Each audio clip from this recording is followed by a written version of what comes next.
What's up, squad? Hey, real quick, I want y'all to look at these 3 videos and I want you to tell me if you see something wrong. Notice anything? Maybe a certain lagging muscle group? How about these photos? Anything wrong? Anything just look like it doesn't belong? Oh yeah, baby, I'm talking about my legs. And I have been on a freaking journey since 2020 to fix them. And so here's the issue. It was a combination of 4 problems that I had to fix. The weaknesses were my knees, my lower back, my glutes, and my core, my abs. The area that I love to work the most. They were all weak and they were starting to compound with the amount of issues that I was running into. Let's start with the first issue, weak glutes. If we have weak glutes, then our lower back is susceptible to more injury. Same thing with the core. If our core is not tight, and remember, every movement that we perform comes from our core. If our core is not on point, we're just opening ourselves up to tons of injuries, right? So when we brace our core, it's creating a stable base. Now, I'm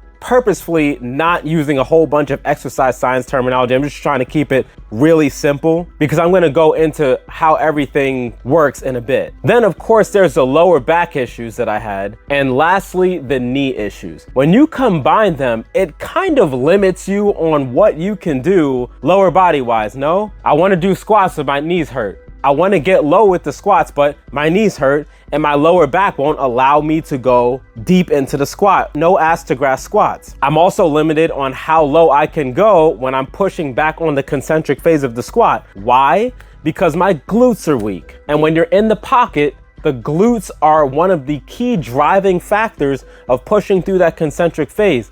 So if you don't have any glutes built up and you're trying to push through that squat for the concentric phase of the movement, what's the next place that the load is going to go to? The lower back. And lastly, if your core is not strong, when you're pushing through the concentric phase of any movement, squat, deadlift, RDL, shoulder press, whatever. If your core is not contracted as you're pushing up, you got a problem. You're not going to be as efficient with that movement versus if your core was on point. So this was a catastrophic failure on my end. There are excuses I can come up with and I'm not gonna bore you with them. I know what I did wrong and I've been fixing it because now I want you guys to look at this photo. When you look at this photo, it's not like everything is going to the realm of like Quadzilla or anything. I am still not at Quadzilla status and it's going to be a little bit, that's okay. I'm not here for microwavable results. I ain't taking no steroids and nothing. I'm in for the long haul. I don't mind consistency in the long game. That's fine. But the key is I found something that works. I found something that fixed all 4 of those issues. I wonder what that could be. I wonder if it starts with an I. Let's rewind back to 2020 when I first purchased my ISO chain. This was in the middle of the COVID pandemic. We were about 6 months in and I received my ISO chain in October of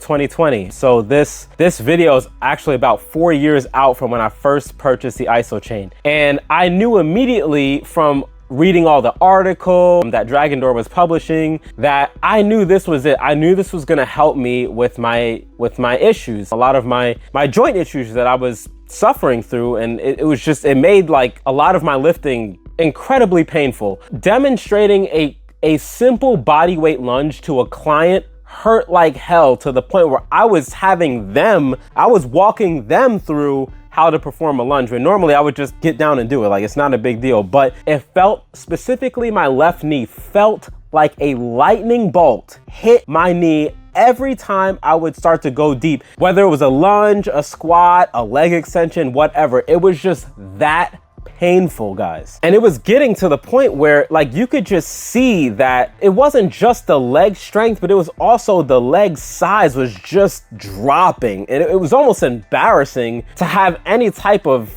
shorts. I'm really being transparent with the squad right now. I was doing my leg days all wrong. You know, I would do my leg press, but I would have my feet at the higher end of the plate, you know, so I was thinking I was moving the world, but in fact, my hamstrings were primarily taking care of it. And I still had to like bulletproof my knees with these big sleeves. You probably have seen them on the channel at some point. Just Everything was wrong. Now, when I started doing the iso chain, what I did was I did the Zercher squat and the Bulgarian split squat. So I would have my foot up on the couch and the working leg on the plate, and I would drive into it Zercher style because I just don't have the wrist mobility to do a front squat. I know I can train for it, but I just didn't want to. I just wanted to skip to the point where I could just work on the leg, and then I could figure that stuff out later. And it took about 5 months before I started noticing that there was significantly less pain. There were some days where there was zero pain. Zero. Now, I don't want you to think that I just went blasting right into the Zercher squat and the Zercher split squat on the iso chain. I did that the very first day, and I paid for it. I paid for it because they really hurt right after. Not like for days after the session,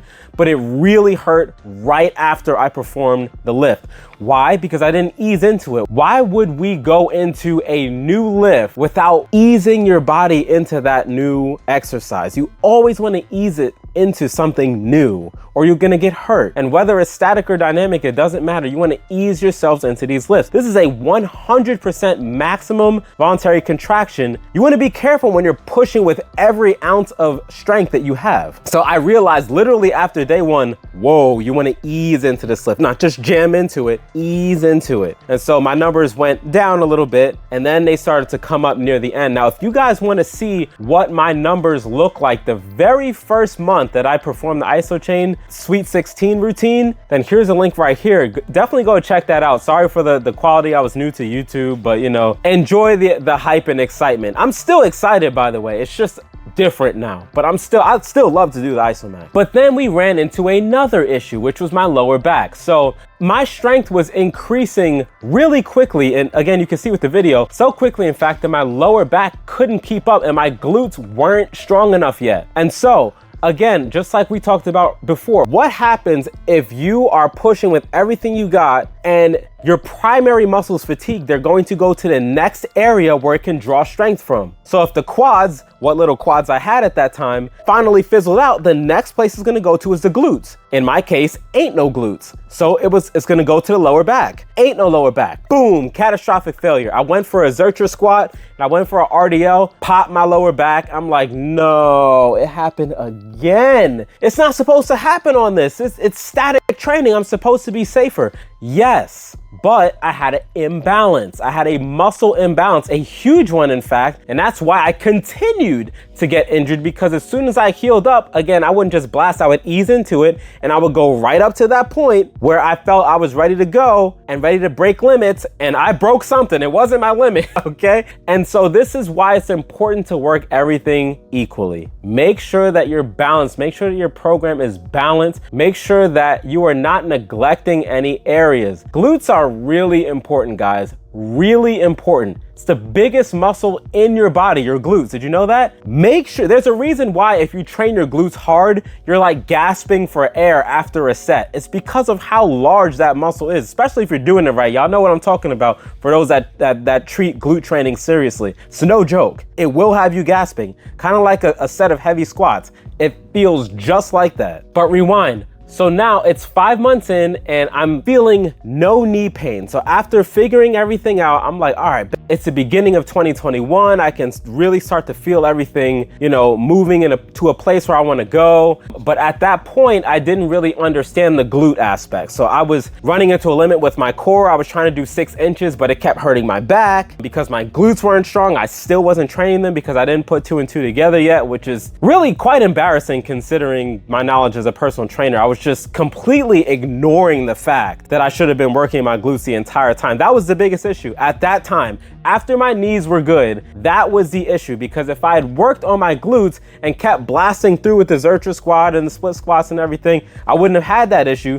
Then I could work on my abs. Do you see? It all started with the glutes. Unfortunately, this would continue for a couple months, And I didn't quite get it until I had my appendectomy surgery in 2022. And that sucked, guys. I was devastated. Now, at this point, I was starting to see a little bit of growth in my quadriceps. My hamstrings were always fine. Again, I could Romanian deadlift 405 at that time, even though I had all those imbalances. My hamstrings never suffered ever in my entire life. And they are still very strong now. It's just that they don't look that big in comparison, because if you take the size of the thigh, most of the size is actually coming from my hamstring. So it looks really flat on the front of my quadricep. And then you can start to see some definition on the backside, the posterior chain of my thigh, which are the hamstrings. It's a really odd sight, especially when you know anatomically what the thigh is supposed to look like when both sides are worked the way they're supposed to be. It's all well and good. So here comes the appendectomy. And so now I'm completely laid out. My already struggling legs had to take an 8-week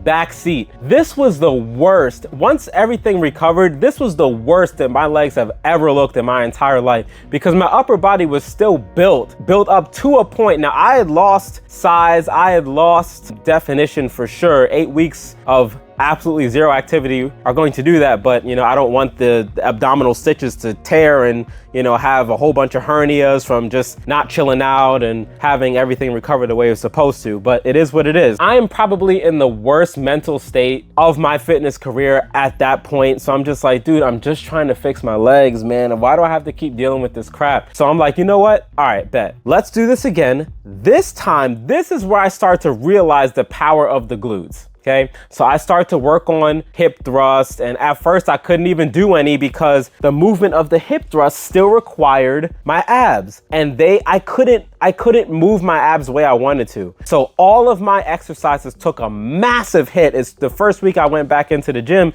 because if you don't have a core, you're not strong. You're just not strong. We don't realize how much we use our core until it's taken away from us. I was like, wow, you know, my seated row is taking a hit. Obviously my squat's taking a hit, my shoulder press, bench, but even a bench press, yeah, took a hit. I'm like, dude, I am weak. And everything feels heavy because I lost strength. It was just a double whammy. Really tough to deal with mentally. But you know what? You have to look at it like this. If you ever run into a situation like that in your life, understand that it's not a roadblock. It's just a speed bump. Huge mental shift there. So now this was the goal. Work on the glutes, because it all starts there in my particular case. Then you work on the core and the lower back at the same time. And then finally, your knees are gonna come into play. This is not going to be overnight. This is going to take much longer than 6 months. Much longer than 6 months because of where my lower body was prior to the surgery. Well, fast forward, and again, it's not like I'm Quadzilla at this point, but for those that have subscribed to me back in 2020, the OG squad members, I know y'all have seen a difference. Here, look and see for yourself. You can really see a difference. And this is exactly how these isometrics have saved my lower body lifting career. Now, I have to get out of my own head, because in my mind, you know, I'm a little more of that old school mentality where it's like, well, you should have been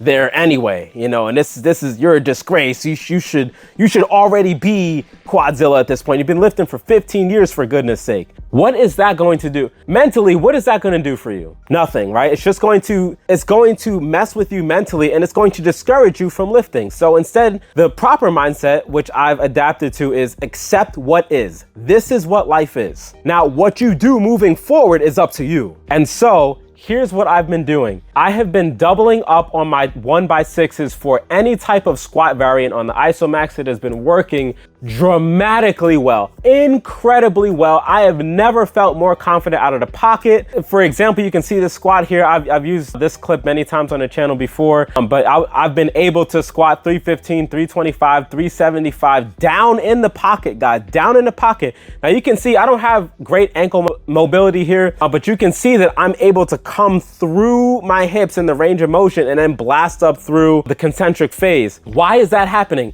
It's because I took over a year to work my glutes properly. I took over a year to work my abdominals. What was I doing for glutes? A lot of hip thrusts with pauses at the top, yielding isometrics, really getting that strength. I didn't want to go back to that place. I also was making sure that I was doing planks, oblique planks on the side, all that stuff that I really needed to build my strength up in my core quickly. In addition to dynamic work, now I prefer dynamic work for my abdominal exercises, but I noticed the compound effect was working quite well. And lastly were the knees. That was the last part, because in addition to the lower back, which I would also work doing hyperextensions, which never hurt, by the way, it always felt great. What I would do with the hyperextensions is I would just hold a 25-pound plate for 5 seconds, 3 sets of 10, absolutely brutal, making sure you get that full extension. So from shoulder all the way to ankle is a completely straight line. Absolutely amazing exercise. But like I said, lastly were the knees that were coming through, and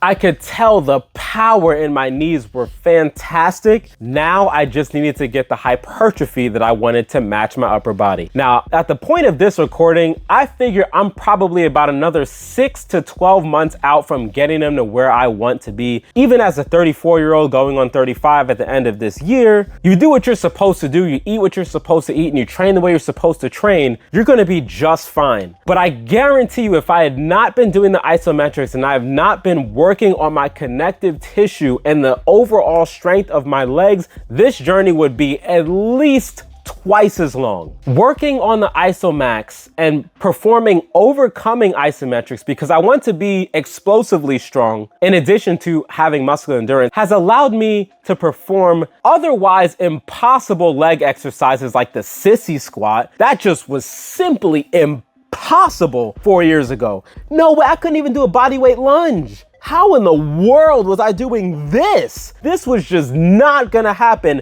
whatsoever. Now I'm able to do bodyweight sissy squats with no issue whatsoever. I can finally just focus on the lactic acid, the burn in my thighs, which feels absolutely amazing. Call me a masochist. In addition to the sissy squat machine that I have, I love doing these exercises, and I probably look like a psychopath doing them if anybody ever was just watching me do them, because sometimes I smile, but I'm smiling because I remember what my knees used to feel like and how they feel now as just the muscle burn that I have to deal with versus the muscle burn and the debilitating knee pain. Throwing isometrics into my workout routine has saved my lower body lifting career, and I'm still not where I want to be, just to make that clear, but I'm significantly farther because of taking overcoming isometrics really seriously. This has completely saved my knees. Side note, it's also taken away my elbow tendonitis that I used to get from heavy skull crushers. And sometimes I would have an inner flare up of the bicep whenever I was doing like heavy pull downs or bicep curls. That's gone. Now, if you're newer to the channel, you might be wondering, how exactly are isometrics healing your joints or making your joints better in whatever way that, you know, I'm claiming them to be, right? Well, I have a video for you. So I want you to go ahead and click this one here. Go ahead and watch that, and then you can make your own decision. We'll see you there.